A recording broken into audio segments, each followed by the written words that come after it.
Listowel, where it is easier to write than not to write.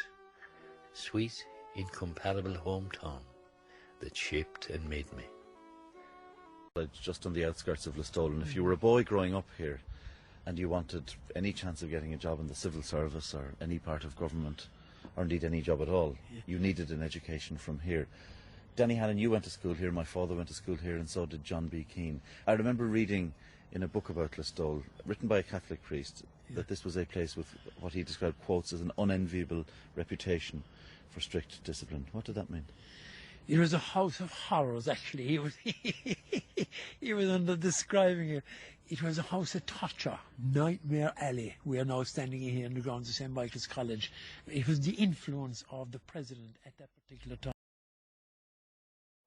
Oh, come all good men and true, a sad tale I'll tell to you, of a maiden fair who died this very day.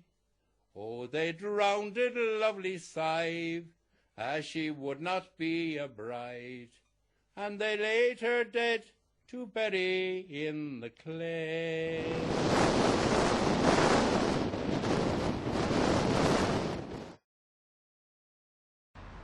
The street, Church Street to be precise.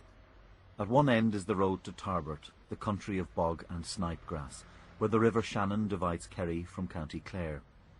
At the other end, the banks of the River Feel, and in between, houses, shops and pubs. Lots of pubs, and Flahavan's bookshop. My uncle was 17 years old when he got into trouble at school for writing a short lyrical poem about the street where he was born and grew up.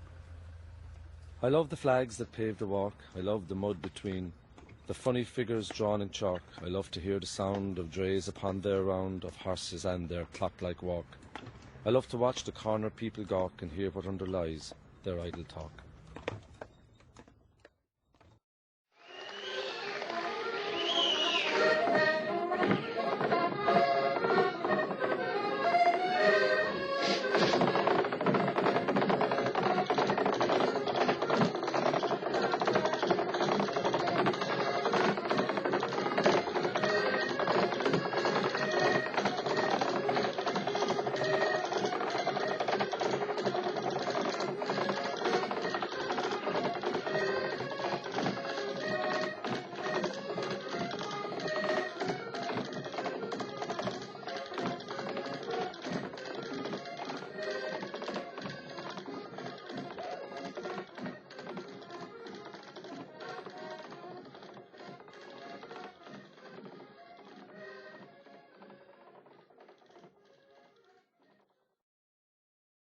Many young men of 20 said goodbye on that long day. We came out of St. Michael's College with a lot of honours and very, very good leaving cert, but there were no prospects at the time.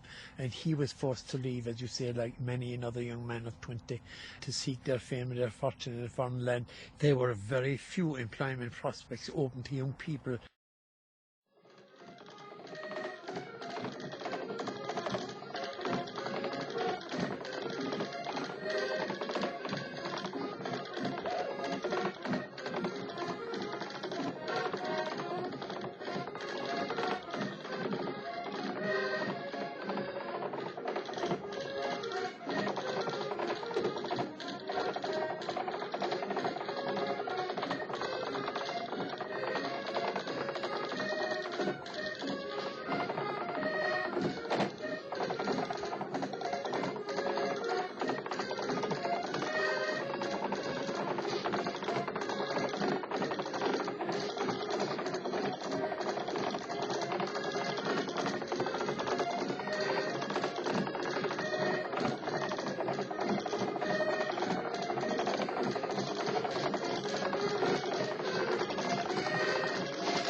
All over Feel River the shadows are falling, and deep in Shannoan the vixen is calling. The sweet night is young love, the night is forever, and shadows are falling all over Feel River. My uncle John B. Keane wrote those words about this place as he was leaving to take up a job in England, one of many hundreds of thousands of young Irish people forced to emigrate in the 1950s. This place here is Gurtinard Wood. In the Irish it means Gurt on Ord, the high wood, named because it sits on a rise above the River Feel. Now in the middle of winter that river is dark and rain-swollen, running across the plains of North Kerry. This wood is where my uncle John B., the aspiring writer, and his brother, my father Eamon, who dreamed of being an actor, spent their happiest childhood hours. Throughout John B.'s writing career, from the first tentative stories and poems he wrote as a schoolboy, through to the moment when he was recognised as one of the greatest Irish literary talents of the last century, he came here. This landscape of North Kerry, of bogs, woods, the wild Atlantic shoreline, and above all, the River Feel. This was where he, and everything he wrote, was rooted. That you have a field for sale? That's right. Are you aware of the fact that Tig and myself had the grazing of that field for 5 years past, and there's the grazing of it now? Yes, I am. Of course I am. Well, 5 parties is £200. That's a lot of money. 'Tis a lot. I grant you 'tis a lot. 'Twould give me as good a claim to the field as the woman who has it for sale. Aye, and there wouldn't be a stitch of grass in it, only for the manure of the heifers. Our heifers. And the bullocks. Don't forget the bullocks. Our bullocks is more fat and content than women with husbands in England.